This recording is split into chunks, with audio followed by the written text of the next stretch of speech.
اور پھر 2005 میں ان سے طلاق ہوئی. 3 بچے ہیں، ایک بیٹا اور 2 بیٹیاں برطانیہ میں مقیم ہیں. 2013 میں محترمہ کی پاکستان آمد ہوتی ہے. نیوز 1 چینل، پھر آج ٹی وی، پھر ڈان، بیچ میں کچھ عرصہ پی ٹی وی بھی گئیں، وہاں انہوں نے جلوہ دکھایا. اور پھر اکتوبر 2014 سے آن برڈ شادی کی چہ مگوئیاں عمران خان صاحب کے ساتھ ان کی شروع ہو چکی تھیں. دھرنا شرنا بھی اس دور کا آپ کو یاد ہوگا. 6 جنوری 2015 کو تصدیق ہوئی کہ شادی ہو چکی ہے. لوگوں کا خیال تھا پہلے سے ہوئی ہے، لیکن یہ شادی زیادہ عرصہ نہ چل سکی. 9-10 ماہ کی کہانی تھی. 30 اکتوبر 2015 کو محترمہ سے جو طلاق کی اس کی تصدیق ہو گئی. 23 دسمبر 2022 کو کچھ عرصہ وقفہ کیا. پھر محترمہ نے تیسری شادی کی، جو اپنے سے کم عمر نوجوان ہیں، مرزا بلال بیگ، شاید کوئی ماڈل ہیں یا ایکٹر ہیں، ان سے شادی کی. وہ امریکہ میں ہوتے ہیں. تو اس کے بعد چوتھا کام اس بیچ میں انہوں نے کیا، کتاب ایک لانچ کی میموائر کے اوپر، جو عمران خان صاحب کے خلاف لکھی گئی، ان کے ذاتی معاملات کے اوپر لکھی گئی، ان کے اوپر کئی ایک الزامات لگائے گئے. ان کا جب کتاب لانچ ہوئی، ہم بھی پاکستانی صحافت میں ایکٹیو تھے، کئی صحافیوں نے ان کے انٹرویوز کیے، کئی تحریریں لکھی گئیں، عمران خان صاحب کی اس میں کریکٹر اسیسینیشن ہوئی. لیکن پھر کیا ہوا؟ وہ کتاب کامیاب نہیں ہو سکی. چند دنوں کی مہمان ثابت ہوئی. پبلک ایٹ لارج نے ان کا جو غصے پہ مبنی، الزامات پہ مبنی جو بیانیہ تھا، اسے اس طرح سے بائی نہیں کیا. وہ کتاب ایک آئی گئی کی کہانی ہوئی. پھر محترمہ منظر عام سے غائب ہو گئیں. اب بھی کچھ عرصہ وہ منظر پہ آئیں، ٹی وی پہ آئیں. جب تیسری شادی کی پھر غائب ہو گئیں. اب وہ سیاسی جماعت کے ذریعے سامنے آئی ہیں. تو ان کی سیاسی جماعت کا حال کیا ہوگا، اس کے لیے میں آپ کو 4-5 مثالیں سنا دیتا ہوں. عائشہ گل علیہ آپ کو یاد ہوں گی، انہوں نے بھی الزامات لگائے، پی ٹی آئی سے بغاوت کی، اور پھر انہوں نے تحریک انصاف عائشہ گل علیہ کے نام سے ایک سیاسی جماعت کا آغاز کیا. خود عمران خان صاحب کے مقابلے میں کھڑی ہوئی، ضمانت ضبط ہوئی. دسمبر 2017 کا یہ واقعہ ہے. اس تحریک کا نام تھا تحریک انصاف عائشہ گل علیہ. تو وہ پارٹی کہاں ہے؟ مجھے اگر آپ بتا سکیں تو میں شکر گزار ہوں گا. دوسری پارٹی ایک اور بڑی دلچسپ ہے. جواد احمد ایک سنگر ہیں، ان دنوں عمران خان صاحب کے خلاف بہت بولتے ہیں. انہوں نے ایک برابری پارٹی بنائی ہوئی ہے، مساوات کے نام پر سوشلسٹ نظریات کے حامی ہیں. وہ برابری کے یقین دلاتے ہیں لوگوں کو. 2018 میں اس سیاسی جماعت نے رکشے کے پیچھے ہورڈنگ لگائی ہوتی ہیں برابری پارٹی کی. اکٹھ بھی جوہر ٹاؤن میں ان کی جماعت کا ہوتا رہتا ہے، لیکن عملی طور پر وہ جماعت کہاں ہے وہ بھی مجھے اطلاع دیجیے گا. تیسری پارٹی آپ کو اسی دور میں نظر آئی ہے، پاک سرزمین پارٹی. یہ مصطفیٰ کمال صاحب جو کبھی ناظم کے طور پر شہرت میں ان کو ملی ایم کیو ایم کی وجہ سے، بڑا لوہا منوایا، ایم کیو ایم کا حصہ تھے، وہاں سے علیحدہ ہوئے، اور پھر پاک سرزمین پارٹی جس کا انتخابی نشان وہ مچھلی تھی، وہ منظر عام پر آئی 2016 میں غالباً. اور اس میں انیس قائم خانی اور دیگر بھی شامل تھے. ایم کیو ایم سے یہ علیحدہ ہوئے.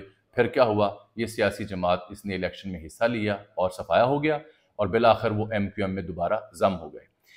ایک اور سیاسی جماعت حالیہ دنوں میں منظر عام پر آئی، وہ شاہد خاقان عباسی صاحب کی تھی، عوام پاکستان پارٹی، جس میں مفتاح اسماعیل اور سردار مہتاب شامل تھے. وہ سیاسی جماعت بھی صرف ٹاک شوز کی حد تک ہے، جس میں مفتاح اسماعیل یا Shahid Khaqan T V shows پہ آتے ہیں، دل کا حال بیان کرتے ہیں، اور پارٹی اوور ہو جاتی ہے. ایک اور پارٹی آپ کے سامنے آئی تھی، آئی پی پی، استحکام پاکستان پارٹی، جس کے پاس پیسہ بھی تھا، سرکار بھی تھی، اسٹیبلشمنٹ بھی تھی، لیکن وہ پارٹی بھی کامیاب نہیں ہو سکی.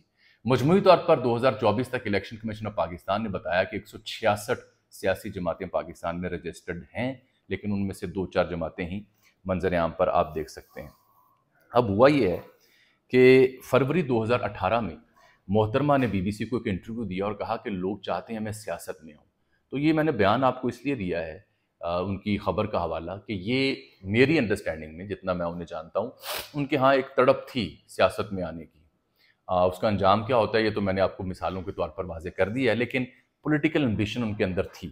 تو یہ فروری 2018 میں انہوں نے اس کا بیان دیا تھا، جو سامنے آیا اور اس سے نظر آیا کہ یہ سیاست میں آئیں گی. ایک بیان انہوں نے آج اور دیا ہے کہ ملک میں ایسے پرائم منسٹر بھی گزرے ہیں جنہیں خبروں کا علم یا بیوی سے ہوتا تھا یا ٹی وی سے ہوتا تھا.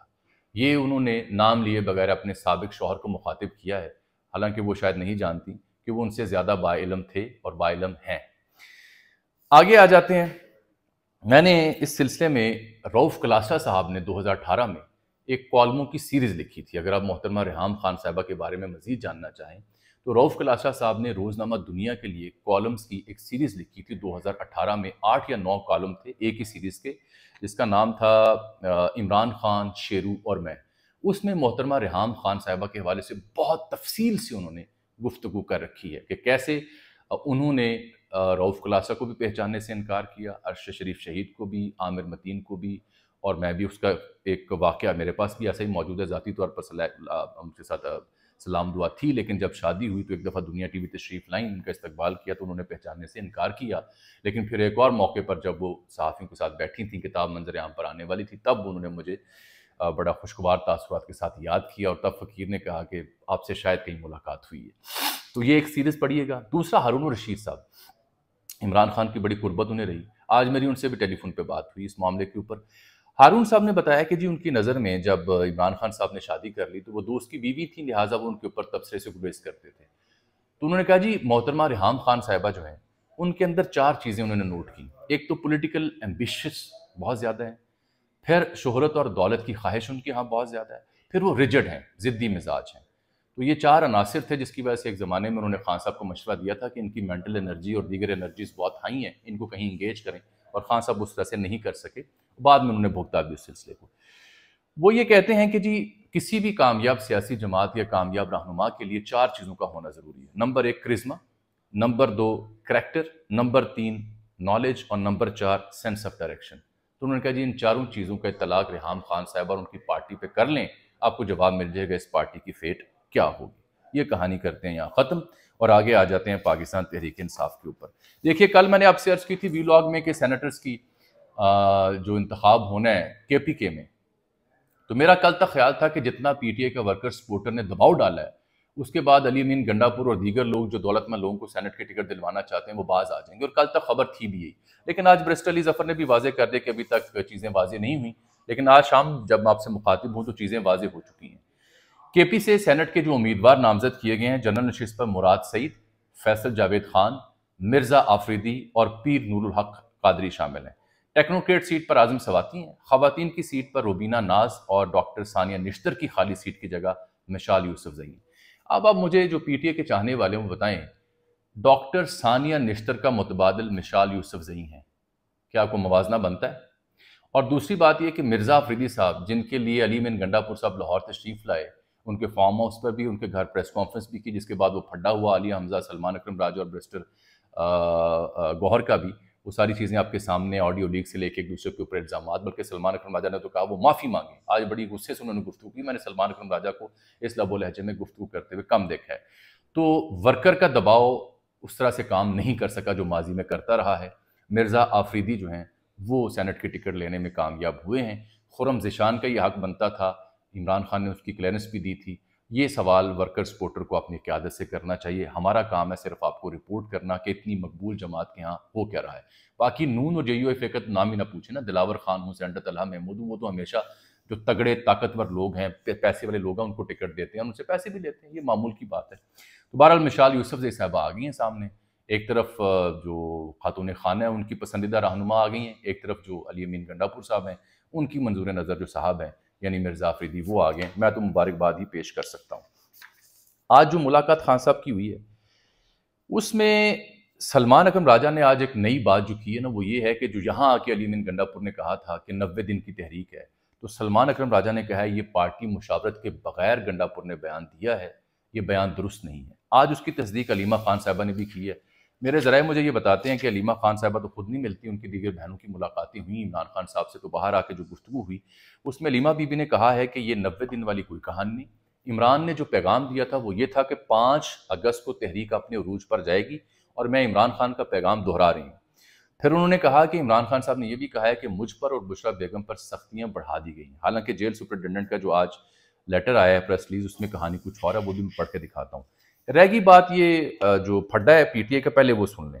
علی ظفر صاحب سینئر رہنما پی ٹی اے کے، وہ کہتے ہیں پارٹی میں کنفیوژن ہے، عمران خان کا پیغام کچھ اور تھا، پارلیمانی کمیٹی میں کچھ اور باتیں ہوئیں، اگر کوئی تحریک یا اجلاس بلانا تھا تو عالیہ حمزہ کو پہلے پنجاب میں اطلاع کرنی چاہیے تھی، وہ چیف آرگنائزرز ہیں، وہ پنجاب کی ذمہ دار ہیں۔ سیکرٹری جنرل نے کہا کہ وہ مصروف ہیں، حالانکہ عالیہ حمزہ نے ٹویٹ کر کہا تھا کہ مجھے بتایا جائے میری مصروفیت کیا ہے۔ ان عالیہ حمزہ کا جو ترکی با ترکی جواب تھا اس کے اوپر سلمان اکرم راجہ نالاں ہوئے اور کہا کہ یہ معافی مانگے اور دوبارہ اس طرح کی بات نہ کریں۔ اب برسٹر گوہر نے شیخ وقاص سے عالیہ حمزہ سے رابطہ کیا اور کہا ہے جی بیان بازی روک دیں۔ عالیہ حمزہ پر دباؤ ہے کہ وہ عہدہ چھوڑ دیں، لیکن میری اطلاع یہ ہے عالیہ حمزہ عہدہ نہیں چھوڑیں گی۔ عالیہ حمزہ کو حماد اظہر گروپ، شیخ وقاص اکرم گروپ اور علی امین گنڈاپور جو کبھی ان کے بہت حامی تھے، ان سب کا مقابلہ ہے، ان کے ساتھ انہیں برد آزما ہے، لیکن انہیں سپورٹ حاصل ہے ورکر سپورٹر کی اور علیمہ بی بی کی۔ یہ دلچسپ ہوگا کہ کب تک یہ معاملہ آگے چلتا ہے، لیکن یہ کنفیوژن اور اندر کھاتے جو پھڑ رہا ہے وہ آپ کے سامنے آ چکا ہے۔ جو سپرنٹینڈنٹ جیل کی پریس ریلیز آئی ہے وہ کہتے ہیں جی، یہ جو غفور انجم صاحب ہیں یہ کہتے ہیں جی، جو پریس ریلیز جاری کی ہے، کہ ان کو تمام سہولیات موجود دستیاب ہیں، خوراک، صحت، مطالعہ، کتب، اخبارات اور دیگر، اور ان کو بی کلاس کی سہولیات ہیں۔ ان کو 7 سیلز پر مشتمل کمپلیکس میں رکھا گیا ہے، چہل قدمی کے لیے کھلا صحن ہے، ایکسرسائز کے لیے سائیکل ہے، LED اخبارات اور ذاتی انتخاب کے مطابق کتب بھی موجود ہیں۔ ان کا جو کھانا ہے اس کے لیے قیدی کوک فراہم کیا گیا ہے، جو ان کا ناشتہ، دوپہر اور شام کا کھانا ان کی خواہش پر تیار کرتا ہے۔ اور جب سے وہ جیل میں، انہوں نے 413 بار ٹویٹ کیا ہے، جس سے انہوں نے اپنی پارٹی ورکرز کو اہم سیاسی سرگرمیوں کے بارے میں ہدایات جاری کی ہیں۔ یہ بھی انہوں نے بتایا کہ ان کے 2024 سے اب تک 10 بین الاقوامی میڈیا چینلز کے ساتھ جو مضامین ہیں وہ چھپ چکے ہیں، اور کہتے ہیں 3 ماہ کے دوران 66 خواتین اور حضرات، جن میں پانی PTI کی پارٹی کے سیاسی لیڈر، فیملی ممبر ہیں، ان کی ملاقاتیں بھی ہوئی ہیں۔ اگر یہ سپرنٹینڈنٹ صاحب کی بات درست ہے تو علیمہ بی بی ان سے ملاقات کیوں نہیں کر سکتی؟ اگر یہ بات درست ہے تو جو فہرست جاتی ہے وہ ساری کی ساری ان سے کیوں نہیں مل سکتی؟ اگر یہ بات درست ہے تو عمران خان صاحب کے صاحبزادے باہر بیٹھ کے کیوں ٹویٹ کر رہے ہیں پریشانی کے عالم میں کہ ان کے باپ کو سہولیات نہیں دی جا رہی؟ اور یہ جو پریس ریلیز آئی ہے اس کی بنیادی وجہ میں آپ کو اگر بتاؤں تو وہ جو قاسم خان ہے اس کا ٹویٹ ہے۔ قاسم خان نے ٹویٹ کیا تھا کل کہ ہمارے والد کے ساتھ جو صورتحال وہاں درپیش ہے وہ درست نہیں ہے، اور علیمہ کو لگتا تھا کہ اگر ان کو بھیجا گیا تو ملاقات بھی نہیں ہونے دی جائے گی۔ انہوں نے کہا جی عمران خان صاحب کو یہ آفر ہوئی تھی کہ سب کچھ چھوڑ کے انگلینڈ چل جائیں، کرکٹ کھیلیں، آرام کریں، لیکن انہوں نے یہ پیشکش قبول نہیں کی اور اندھیری قید میں رہنے کو چنا، ان کی قربانی پاکستان کے لیے۔ تو میرا خیال ہے یہ جو سپرنٹینڈنٹ صاحب کی آئی ہے نا جی پریس ریلیز، یہ دراصل قاسم خان صاحب کا جو ٹویٹ ہے اس کے رد عمل میں آئی ہے، سرکاری پریس ریلیز مجھے معلوم ہوتی ہے۔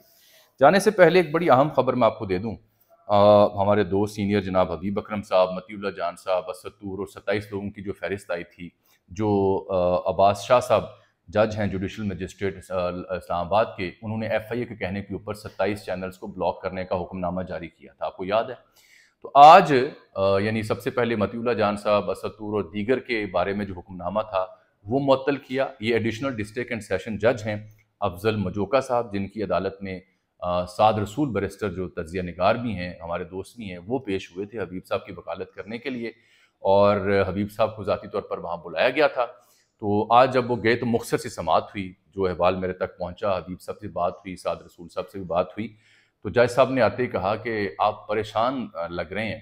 تو حبیب صاحب نے آگے سے کہا جی بالکل، عدالتوں میں تجربہ نہیں آنے جانے کا، تو ایک نئے ماحول میں آ کے طبیعت ایسی ہو جاتی ہے۔ تو جج صاحب نے کچھ 4 سے 5 بار انہیں مخاطب کر کے کہا کہ پریشان ہونے کی ضرورت نہیں ہے، ایزی ہو جائیں۔ اور پھر اس کے بعد انہوں نے جب سعد رسول صاحب نے اپنا کیس کنٹیسٹ کرنا شروع کیا تو انہوں نے اس کی ضرورت محسوس نہیں کی، انہوں نے بھی کہا کہ رہنے دیں، ایزی ہو جائیں، آپ بس اس جگہ پہ دستخط کریں۔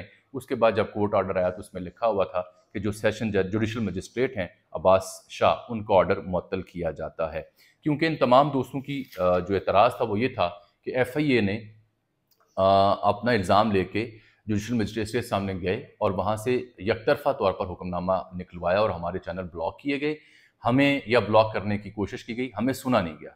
اب اس پہ آگے کیا ہونے جا رہا ہے وہ سننے والی بات ہے۔ آگے یہ ہوگا کہ اب کلیکٹیولی یہ 7 چینل ابھی تک ریسٹور ہوئے ہیں، ان کو collectively additional district and session جج میں سنا جائے گا، ان پہ بحث ہوگی، پھر FIA اپنے ثبوت لے کے آئے گی، انہیں صفائی کا موقع دیا جائے گا، تو یہ معاملہ تھوڑا لمبا چلے گا۔ پابندیاں تو شاید نہ لگیں، البتہ اس سارے پروسیس میں میری رائے یہ ہے کہ کوئی تاثر دینے کی کوشش کی جائے گی باقی یوٹیوبرز کو۔ مجھے آج کے لیے آپ اجازت دیجئے۔ ریحام خان صاحبہ کی پارٹی کا کیا حال ہوگا مجھے یہ ضرور آپ بتائیے نیچے کامنٹ سیکشن میں۔ اللہ حافظ۔